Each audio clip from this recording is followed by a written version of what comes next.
Learning how to properly coil your dock lines is so important because there's nothing worse than having to dig through a pile of spaghetti when you're just trying to get on the dock. Let me show you how. Now, there are a couple of different ways that you can do this. Some people start off with the spliced end of the line. I like to start off with the bitter end of the line, and I'll show you why at the end of this video.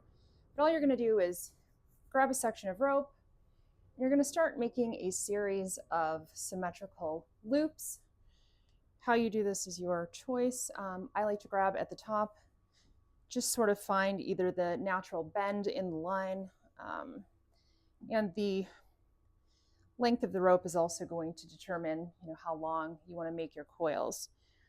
But once you have, I would say, about 3 times the length of these coils left in the line, all you're going to do is take that end and wrap it around the midsection of all of those coils.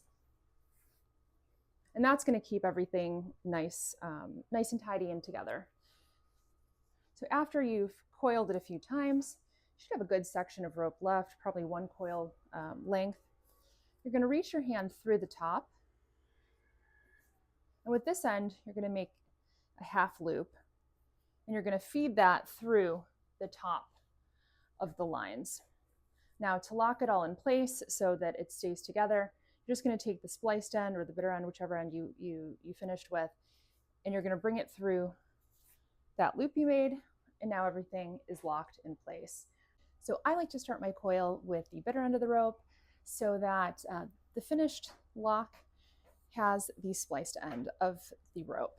Now, I like this method because now I have a convenient hanger for the line. Maybe you're going somewhere close, you're just going to be pulling onto the fuel dock to get fuel, and it's relatively close. You don't want to stow away the lines.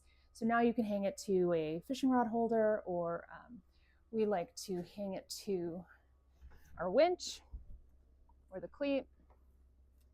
So it just makes it a lot easier to grab without having to dig through the locker.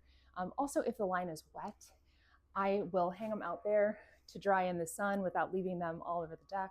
You don't want to stow away wet lines because it'll make everything in that locker just really smelly and gross. Now, the other reason why I like to have the spliced end of the line out is because, let's say you're now getting ready to tie the line on to dock. All you have to do is slip the splice end out, hook it over your bow rail, attach it to the cleat, and now your line is coiled and ready to throw.